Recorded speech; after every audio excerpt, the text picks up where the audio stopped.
Hello, here are 4 tips on dealing with long-term care. Hi, I'm Romeo Raabe, the long-term care guy in Green Bay, and I deal with long-term care and help people finance it for the last 25 years.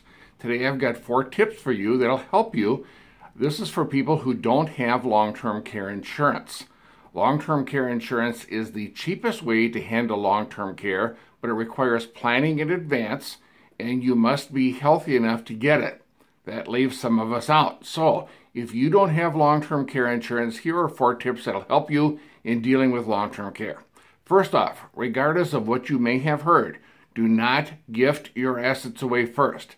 There are several problems with this. One, if you need long-term care within the next 5 years, when you apply for Medicaid, they look back in your finances to see if you've been giving money away.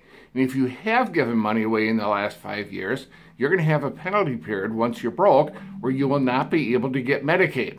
This can be a big problem.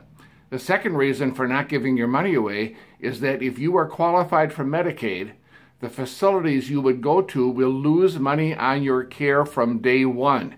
They can and do say no at the door.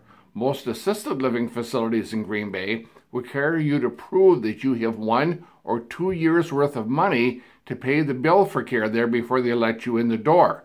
So you need key money to get into the door. Next hint, contract.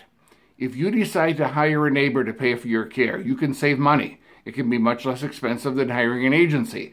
But if you do not write a contract with that caregiver before care starts, it doesn't have to be fancy, but it does need to say how many hours per month of care, approximately, you're going to be receiving, how much you're paying for it. It needs to be a reasonable wage, signed and dated by both of you, the caregiver and the person receiving care, and notarized. If it is not notarized, if later you need Medicaid, Medicaid will count every one of those payments to your caregiver as a gift, and thus you're in the same problem as number 1. You won't be receiving Medicaid for a penalty period based on how much money you gave away. Thirdly, research. Long-term care doesn't always happen suddenly. It can, but in many cases it creeps up on us and we know it's coming. Research the places that are available. See which ones you like. What you don't want is to be in a situation where you're in the hospital and you're ready to come home and your spouse gets a call saying you need to be out of there by 10 o'clock this morning. Which facility are you going to? That doesn't leave you much time to do some comparison, find out what they cost, find out which ones can do the care that you need, and get everything set up. Lastly, there is one exception to the giving money away, and that is Medicaid, as silly as this may seem, requires you to cash in your life insurance, but they allow you to put up to $15,000 aside for burial in an irrevocable burial trust. We set those up. There is no cost for doing that.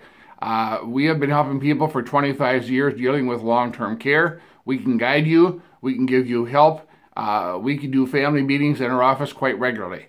Call us, thelongtermcareguy.com at 884-3030, and let's set up a family meeting to investigate how we can help you.